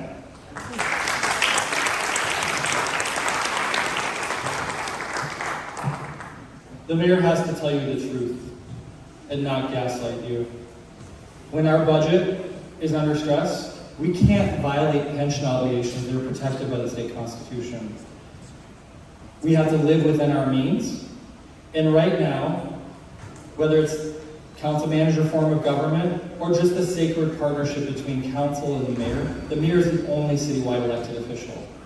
The mayor has to lead both morally, civically, set a standard of behavior, and ensure that we're building trust with the community. I did lead the campaign against strong mayor, Mayoral, because I didn't believe in that system. Those systems favor people with power and wealth, but they also lead to people wanting to point their fingers and say, do this, I'm the mayor. We have a system of government that values professionalism, and ideally, best practices, evidence, and I believe that system has largely taken care of us. Joe Cerna was an amazingly effective mayor. He was a strong mayor. He didn't need the power of the charter to give him something because he knew how to bring the council together. And that is my role model. When we want to, thank you. When we want to do things, and yes, everyone talks, council does have a lot of priorities. We're a representative government, but we're trustees. But in the end, our obligation to you is to ensure, and that's why 80% of the general fund is spent on staff, that we provide those services to you. So for all the great ideas we have, all the reforms, we have to protect those core services. Holding the city manager accountable is as easy as having 4 other council members who agree with you, and every Tuesday night making sure they know, because any Tuesday night you get 6 people from the council, you can fire the city manager. We have a good city manager who's trying hard, but I want to make sure he's held to the standards of outcomes. If we set a standard for the Department of Community Response that those calls are responded to in 24 hours or 36 hours like illegal dumping should be, then we have to measure based on that standard. And the council, working with your council member, Eric Guerra, we're going to get back to professionalism, civility, neighborliness, but we're going to hold the staff accountable for those outcomes because they're paid in a way that even our electeds are not. But the mayor has to lead that charge. And it starts with honesty and having those conversations with you about where we're going to be and where we need to go. Thanks, Dr. Kimberly, for this one. Back in 2017, the city adopted a resolution with the stated goal of 0 traffic fatalities by the year 2027. The update released this past summer said that an average of 5 people are killed or injured every week in Sacramento, and that between 2017 and 2021, collisions in which someone was killed or seriously injured increased by over 50%, with a 36% increase from 2020 to 2021 alone. It also said that Sacramento has one of the highest rates of traffic fatalities per capita compared to other jurisdictions in the state. We're just 3 years away from that target of 0 deaths in 2027, so given that pedestrian motor vehicle fatalities have risen sharply in the last 3 years, how will each of you fast-track the city's Vision Zero goals? This is a great question, and I actually served on the Active Transportation Commission. It's my first city commission. And so we looked at what we call the KSI index, or the killed and severely injured index. And what we know is that 14% of our roadways are responsible for 79% of the crashes that involve pedestrians, cyclists, or cars. And so what that says is we already know where to concentrate our efforts. There are some things that we could do that wouldn't cost a whole lot of money, but could actually decrease some of the accidents that we have. One is making sure that we have delays in the lights, so that as one light turns red, the other one gets immediately turn green. That doesn't actually cost us any money, but we could do that. And so that's a policy that our Active Transportation Commission was championing that still hasn't taken place. We also could look at what are the places where we can execute a road diet. What are the places where we're seeing that people are being injured and concentrate our efforts there? Again, when you're talking about 14% of roadways and 79% of the fatalities, it's not a matter of where, it's a matter of making sure that we have some priorities for investment. And along those lines, there are federal and state dollars that our city is eligible for transportation that we have not drawn down on. say restoring trust, I mean not coming back to you every other day asking you for more money or raising taxes, when we have first looked at what are the existing pots of money that we could tap into that could actually make our goals real. I don't want us leaving any money on the table that our city is eligible for. I want to make sure that we have a clear goal, that we think about the things that are no cost, that we can do immediately, the things that are low cost, that we can do in the short term, and the things that are big cost, that we can make sure that we are drawing down from other funding sources and able to actually bring forward in our city. And so as someone who rides my little turquoise bike around town and is constantly walking, I want to make sure that our city is accessible to everyone. We also have people who use mobility assisted devices. And every time we have construction, and we have a lot, we often prioritize cars instead of thinking about the fact that when you shut down a sidewalk and you're using a wheelchair, it's a lot harder for you to get where you're going. And so we can really think about the city being one that serves everyone. Thank you.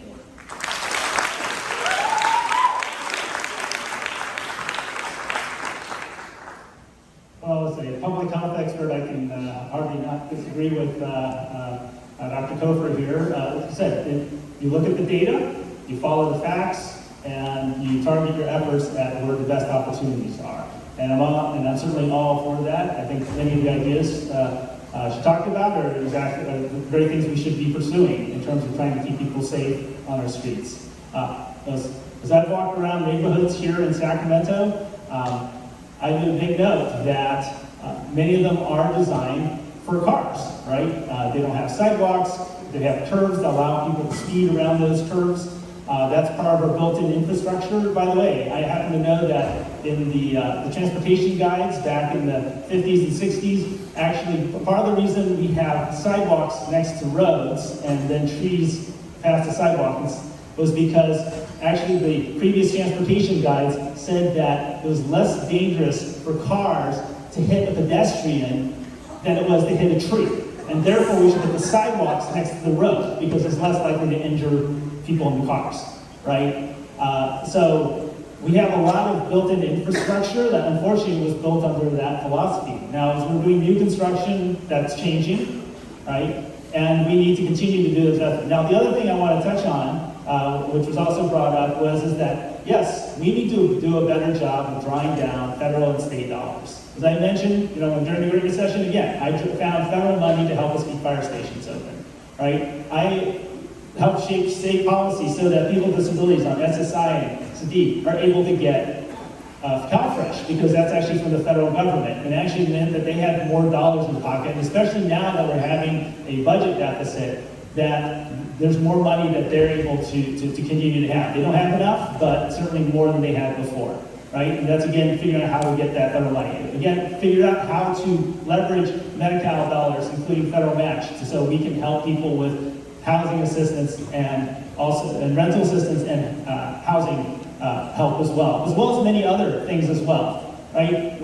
And certainly as your state legislator, I have seen opportunities that we've created, and I think in the state, and then been a little frustrated that our local governments have not necessarily followed through on taking advantage of those funds, while we saw other parts of the states do so.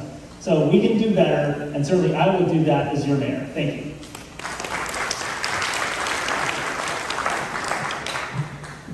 Vision Zero was a plan that I put forward because I was frustrated with the inability to stop deaths on our street. There's a national report, Dangerous Death by Design. Our region doesn't score very well. A lot of our streets were built without the modern standard of safety for pedestrians and bikes. So what we did is we dismantled the useless city-county bicycle advisory committee, and I made the active transportation commission. So each council district could have a representative that would advocate with the public transportation staff, or with the transportation staff about what we were going to do. Then we recruited an amazing person, Jennifer Donovan-Wyant, who is leading these efforts to implement Vision Zero. Sometimes it's a resource challenge.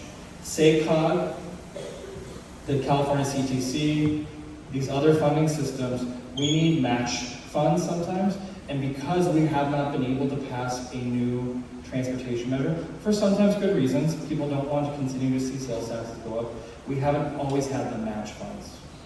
But just yesterday at 21st and X, a car killed someone on a bike. There's a story in the Beat today about an intersection at MLK Boulevard and Broadway where a car slammed into a building. We have an obligation when we think about public safety to ensure our roads are safe.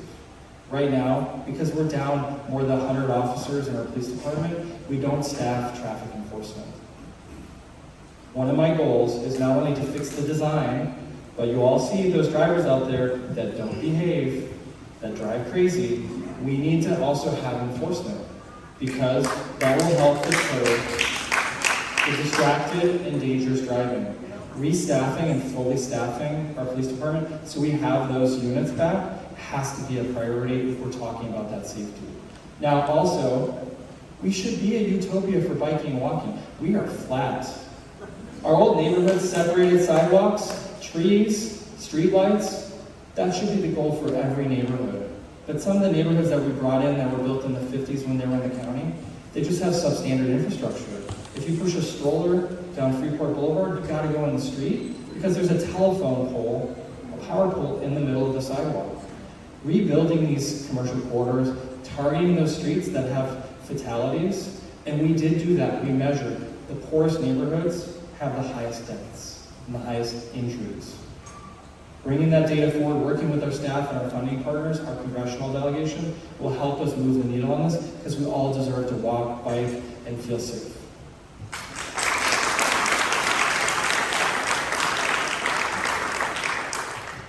You know, this is a big priority for me, and just a few stories about this. One, Mr. Hanson, I saw the gentleman died yesterday. I came up, taking my kids over from McClatchy, saw the police come on, saw the bike, saw the individual, so I saw it. Years ago, when I drove my kids around, they used to say, Dad, why are these bikes painted white next to these streets? Someone lost their life there. And a lot of times it's an equity issue too. Those neighborhoods where you see them the most are areas where people can't always afford to have a car. They ride their bikes to work. Sometimes swing shifts, middle of the night, so it's about making sure that people can go to work, take care of their families. We want to get people out of their cars, clean the air, tackle climate change. This is an issue for that as well. I talked earlier about working with our neighborhood leader, Isaac Gonzalez, is leading this effort in the community, so thank you, Isaac. He's not here tonight, but he's stepping up. I worked to get a $5 million earmark in the budget to fix the street where a mom died. As a young council member, a young high school kid, Michelle Marini, on 58th and Fruit Ridge by your house, Dr. Flo, she passed away. We rallied to get money to fix that intersection. But it shouldn't be after people die. We shouldn't have to hustle to fix these after people die. It should be about our priorities. We're focusing all of our Measure A money, building these big paths to go from Elk Grove to El Dorado Hills. We need to focus on our communities we have here. Complete streets, bikeable neighborhoods. So this will be an absolute priority for me as mayor of Sacramento, working with our state partners, which I currently work with today, to bring home more resources. You want a mayor who has the opportunity to deliver for Sacramento, and that's what I'll do. Lastly, Flo, I think Dr. Flo, that's a great idea about delayed stop signs. So you should know that your assembly member, actually your assembly member is Wayne. Yeah, I'm the other one. Your assembly member up north here, McCarty, has offered a bill to do just that for 2024. I introduced it 2 weeks ago. So we are on the case. We have that policy. Delayed lights throughout California to give people an opportunity to cross before the other car comes in and puts them in peril. Thank you.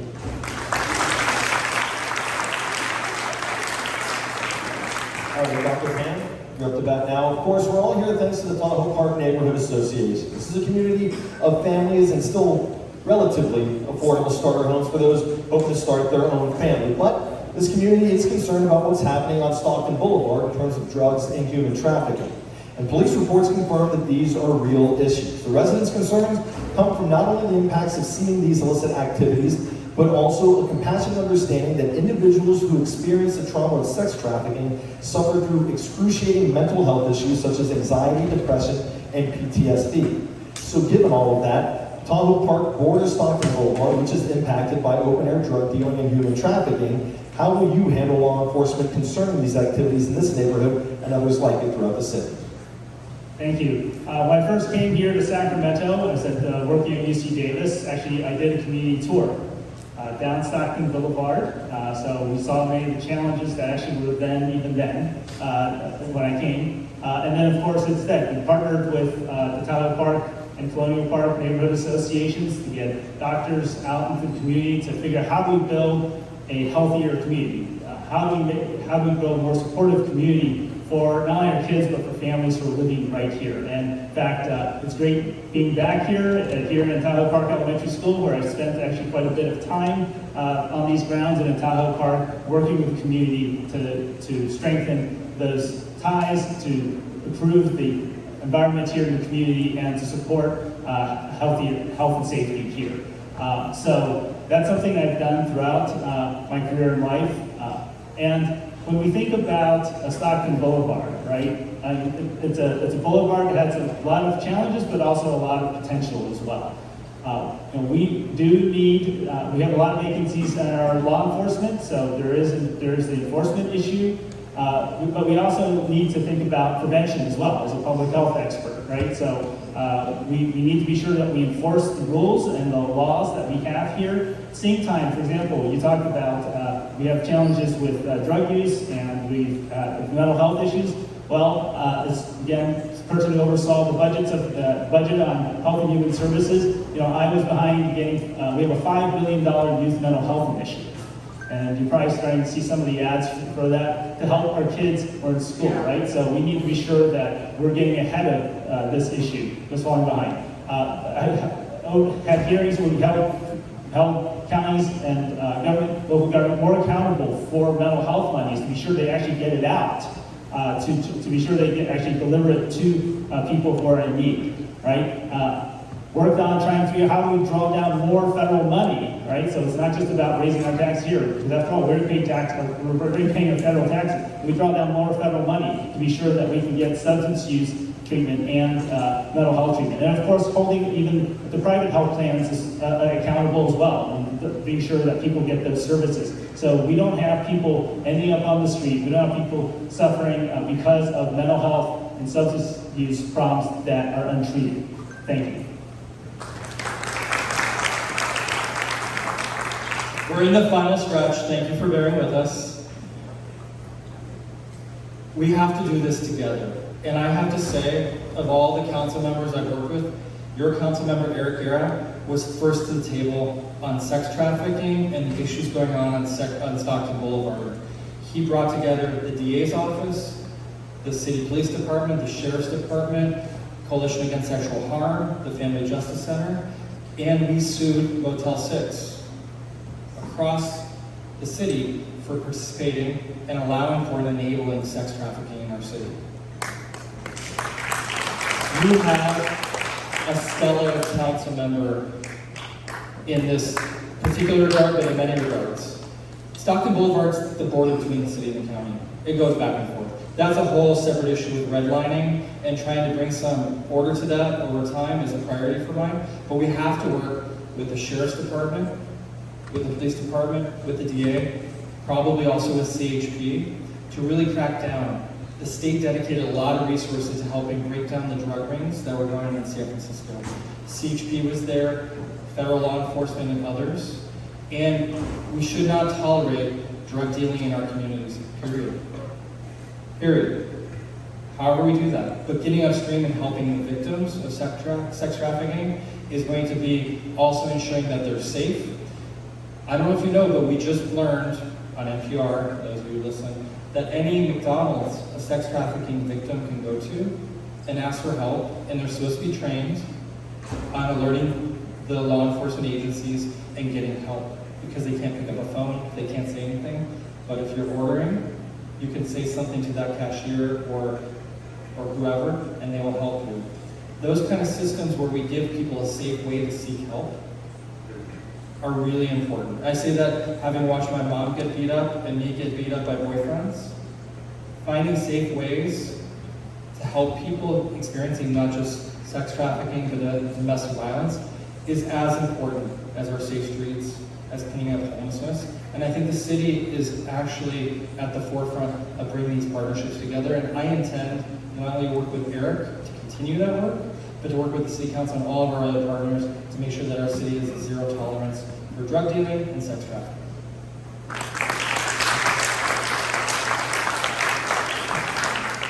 You know, this is a very troubling issue for me because I have two 15-year-old girls.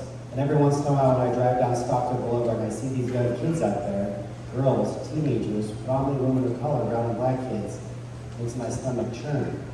And last year as your assembly member, I was proud to vote for the bill that made trafficking a minor a serious offense, because who would think that trafficking a minor is not a serious offense?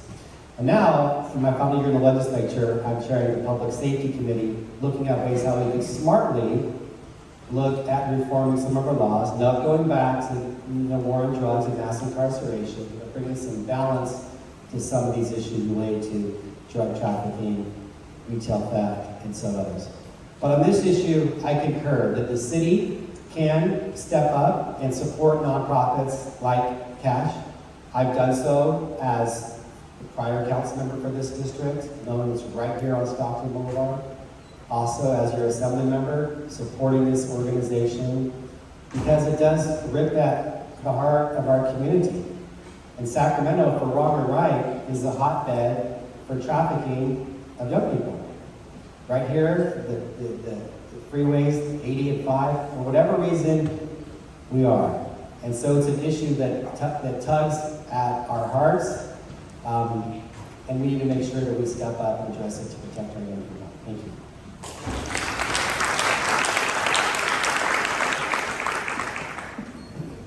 You know, this issue deeply troubles me because I really care about public safety. And when I see girls who look like me standing on street corners, I want to make sure that we do better for them. And what we know is that sexual violence is violence. And what we also know is that there are remedies to the challenges that we're facing in our communities. And so I want to talk about the fact that in our community, we've seen a 40% decline in violent crime recently because of our violence prevention and intervention network. I'm going to say that again because they're often not given the credit. And the truth is, I agree with our police chief that the police department can't do it alone. Neither can our city, neither can our private partners. We have to work in collaboration. And so as I mentioned earlier, none of us wakes up in the morning hoping to have a reason to call 911. When we do, it means we've either had a medical emergency or a safety emergency, but either way, it was not on our 2024 bingo card to have to call 911. And so we want to make sure that we're investing in the network that includes sex trafficking prevention, so that we're not just responding after someone has been on our streets. There are far too many girls in schools like the one we're standing in right now who are being actively trafficked, whose parents are not aware of their activities online and are not aware that they are at high risk. And so I want the people who are trained and well prepared to intervene to be a part of those girls' lives. Because I know the investments that were made in my life when I was their age that made sure that I got the best of what systems had to offer.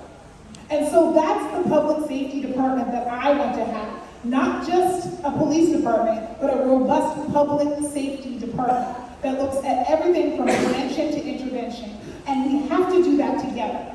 And so part of what that looks like is being able to go back to our budget and realize that a $3.2 million investment got us a 40% decline in violence.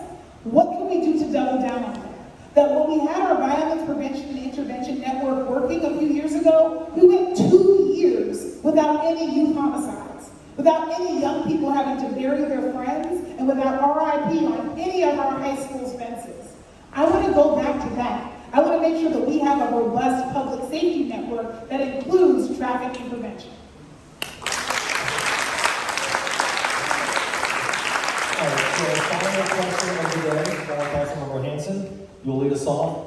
No one achieves all that you've already done in your lives and careers without a little help. So please share with us someone who has mentored you in your journey to public service, and what have you learned from that? It's a great question, especially having told you a little bit about my story. When I was really young, my great-grandmother was still alive, and she had survived, her mother died during childbirth, her dad was an alcoholic and he abandoned her. So she, in the 1920s, set off on her own. She went to university when women were supposed to do that. When her husband died, she took over the family business. It was a funeral home business. She became one of the first female morticians in the state of Minnesota. And when I was a kid and I had nowhere to go, she used to pick me up. And we'd go to the Science Museum. And I saw an opportunity to be something different than the circumstances around me. And it was funny because as I got older, when I started to drive is when she stopped driving.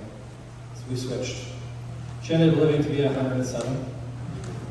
Incredible. She outlived 2 husbands. She raised a family. She was tough as nails, but she always cared about other people. And so as I came up, I always looked to that example of her courage, her fortitude, and surviving so much and never complaining. When she broke her hip at 99, we all thought it was the end. So we all went to the hospital. And my mom said, "Oh, you look cold, do you want a blanket? There are people suffering in the world more than me. Leave me alone, go help them." That's my spirit. But it's also part of why when I came here and I saw a chance to help create a science center, even before I was on the council, the Powerhouse Science Center then, I fought for the creation of the now Museum of Science and Curiosity. Because wherever you're born, you have so many more talents and opportunities than the world around you usually tells you. Especially if you're born without anything. And I wasn't. I didn't know. So she was one of those stars, and she still is in my life, one of those guide stars that reminds me that for even the toughest days, losing my dad at 25, having to take him off life support, losing my mom last year, now creating a family with my own kids, reminds me that we are stronger and better than we know. And that if we fight for the things we care about, it comes full circle. So that Science Museum on the river, we did get done, called MOSAC. My kids love Blippi. Any of you have kids? Blippi went to our Science Museum, and my kids almost wet themselves. They were so excited. Because that was a moment where they began to remember they could be more, and they meant more than they knew.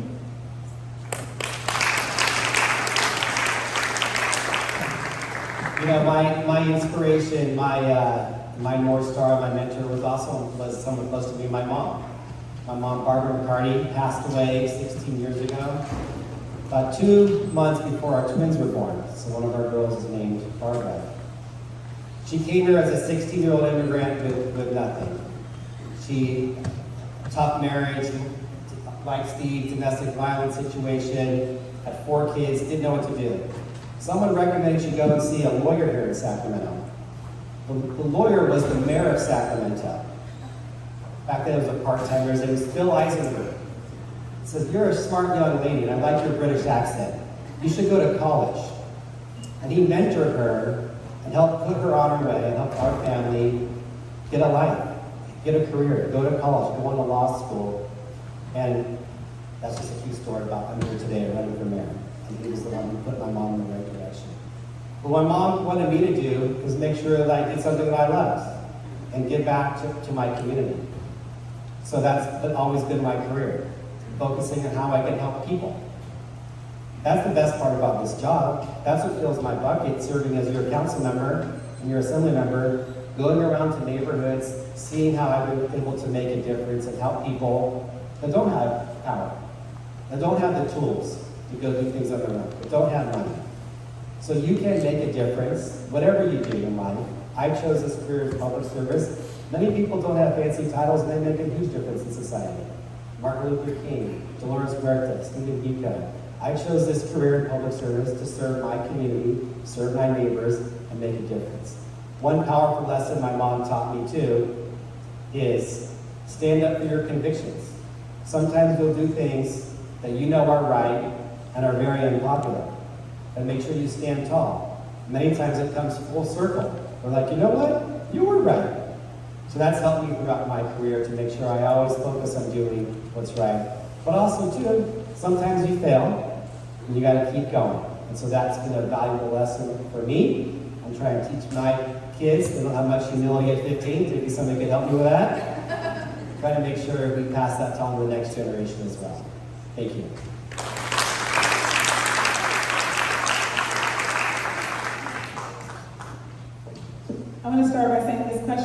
incredibly unfair because we are all the product of so many people who poured into us. But as I was sitting here trying to rack my brain and think of, one person, because I want to have fidelity to the question, the person who popped into my mind is Connie Bailey, my 8th grade teacher. I mentioned to you that my dad died when I was in 7th grade when I was 11. And so it was a rough year, to say the least. And by the time I got to Miss Bailey's class, I was mad. I was angry at the world. And even though my dad didn't die on purpose, I felt abandoned. And that abandonment really resonated with me. And so I was just a terror. And Miss Bailey saw something in me. And it's not a coincidence that she taught 8th grade because both of my parents taught 8th grade. My mom taught 8th grade English and my dad taught 8th grade math. And she happened to have known my dad and taught with him. And so what she constantly said to me during that time were words of affirmation. I believe in you. I understand that this is tough right now, but I see something special in you. And it reminds me that if we treat people as they are, they'll often stay there. But if we treat people as they could be, they'll become what they should be. And Miss Bailey was that soft place for me to land when I was going through something. Before we had trauma-informed policies, before we were talking in schools about social and emotional learning, Miss Bailey understood that I was breathing, that I had teenage hormones surging through my body, and I didn't know whether I was coming or going. And she offered me an ear, she offered me a place to rest, and she offered me a course correction. And that really stood to me because so often we overlook the teachers who've invested in our lives. We overlook the lessons that they taught us.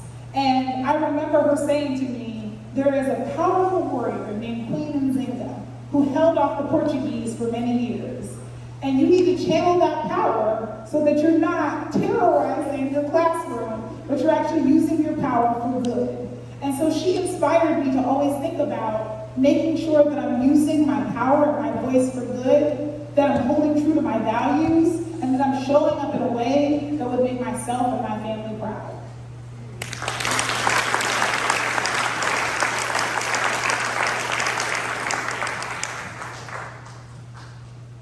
Well, there's actually many people who have influenced me, but I'm going to start off with my wife. My wife, she's an immigrant. She came, her family's still in Taiwan, her parents live in Taiwan, and she came to the United States.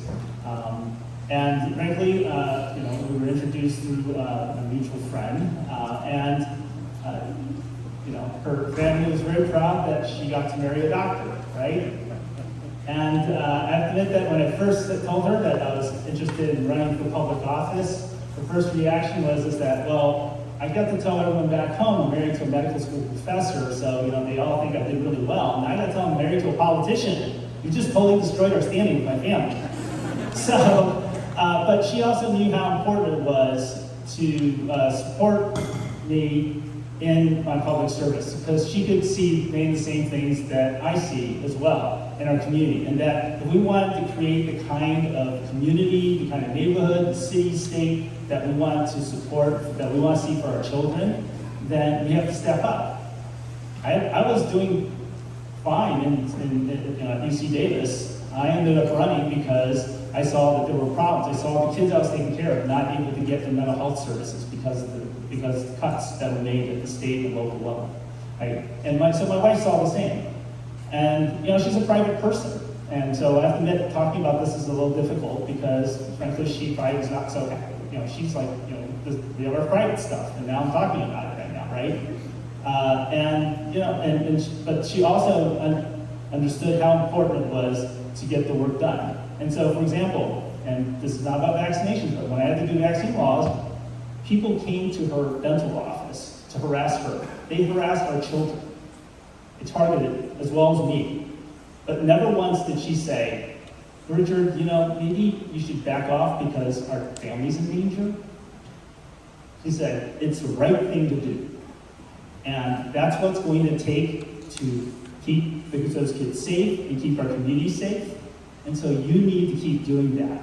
And so yes, I know, I'm worried, I'm scared, but it's important that this get done, and I know I need you to be able to do this.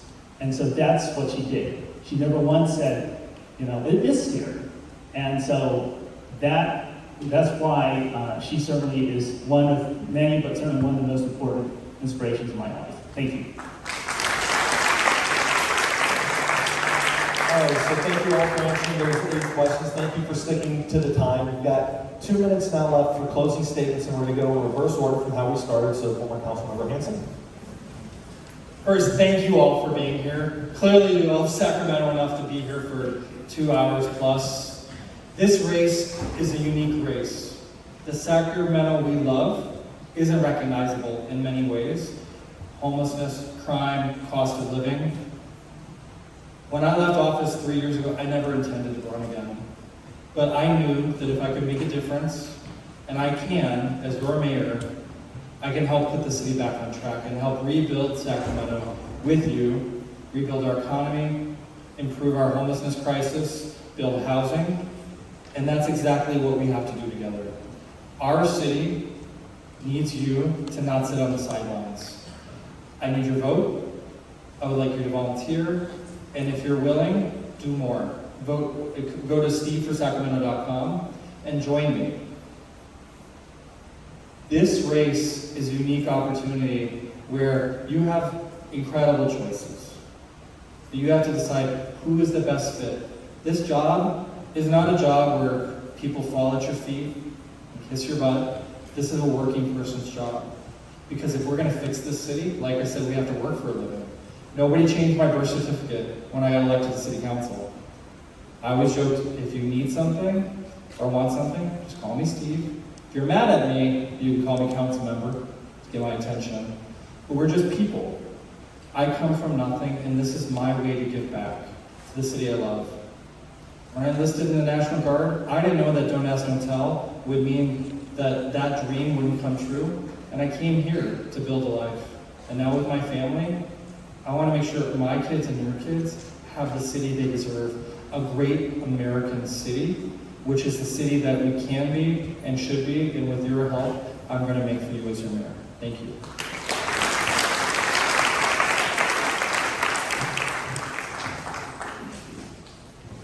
Sacramento is an amazing place. It's an amazing place because we have so many great neighborhoods like this one, where people come together and say, let's figure out how to make it better. I knew that because, as I said, at UCS, I've worked with lots of neighborhoods, including this one, and I knew the spirit that we had. We're a diverse city. We're actually, in fact, one of the most diverse cities in the entire country. And we have an amazing mix of culture and people. And we have so much potential. We're the capital of the Golden State, that what happens in our state leads the nation. And yet, for all that potential, our city is off track. And the people are frustrated because we're not seeing our city leadership addressing our top issues with the urgency and the focus that those issues deserve. The issues of public safety, homelessness, and getting economic development. We need to have leadership that has integrity, leadership people can trust. We've heard a lot about broken trust. We've heard about integrity. We need to have a city where the people who work for the city know that the leaders in the city have their back when they do the things we ask them to do. Because we're going to ask our city staff, including our law enforcement, including our other first responders, code enforcement, and so forth, to do hard things. Things that may not necessarily be popular with everybody. But they need to know, and we need to know, that we have a city and a mayor who will actually reward them for doing the things we ask them to do, to support them when that happens. At the same time, we also need to have a mayor that people can believe in, that will actually bring focus and leadership. We need someone who's going to follow through on what we said that needs to happen. That's what I would bring the mayor. I would appreciate your support. I'm Dr. Richard Pan. Thank you so much for having me.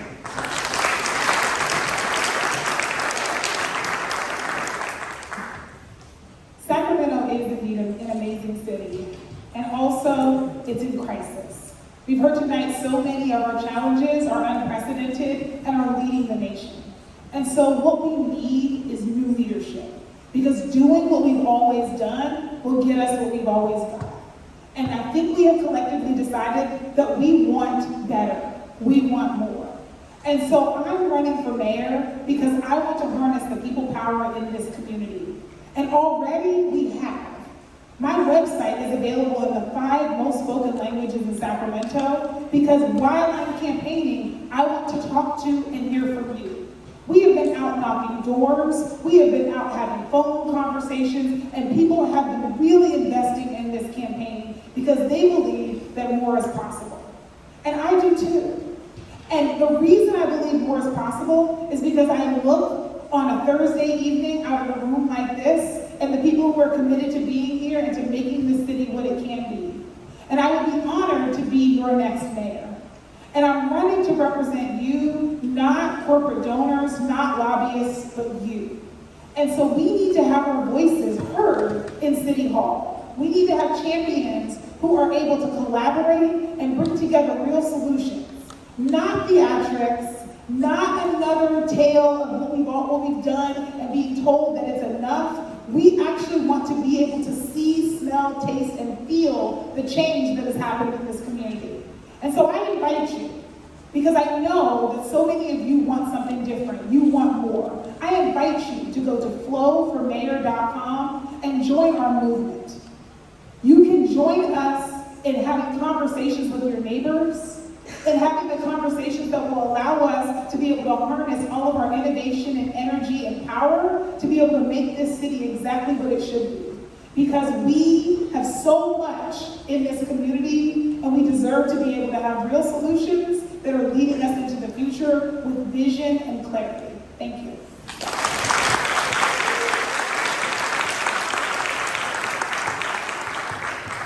Thank you, Tahoe Park Neighborhood Association, for all of you for being here tonight. 2 hours hearing from people that care about the future of our city. I have a tremendous amount of respect for everybody up here and you students. We're all good people. We want to make a difference. Dr. Pan was my kid's pediatrician. True story. He and I worked to expand higher education access. I was there when Steve Hansen became a council member the very first day. I was on the dais. He worked with me to work on a state law recently to focus on our air quality during fire emergencies. Dr. Flo has been in our community speaking truth to power since she got here to Sacramento. Her and I have worked on issues related to public health and obesity. We all want to serve our community, so I applaud everybody who's taking the chance to put their name on the ballot, because most people think we're crazy taking this job, by the way. So I ask you to vote for me, because you have to pick one person. And I think they're all amazing. I just think I'm best suited to be the most effective and deliver for Sacramento because of my experience. I've been a city commissioner, housing redevelopment commissioner, going after slumlords. I was a city council member where I worked to get successfully guns off our street with our police department or police chief, restore city services after the Great Recession, and build youth programs that didn't exist before. As your state assembly member, I wrote groundbreaking laws making universal preschool and after-school programs accessible to everybody. Writing laws with our DAs to bring more drug treatment programs to our justice system to make sure we focus on people in the revolving door. I've looked for creative and innovative solutions to our problems left and right. And I'll do so as our mayor. I love this city. This city is my city. I grew up in Sacramento. I'm raising my kids here as well. I care about the future. And I also think that we need to focus on not our negatives, we're not a doom and gloom city. Our glass is half full, we have a lot of positives. I want us to be the best versions of Sacramento. And I ask for your vote, ask you to stand with our firefighters, community leaders, our neighborhood president here in Tahoe Park, and elect me to be your next mayor of Sacramento. Thank you.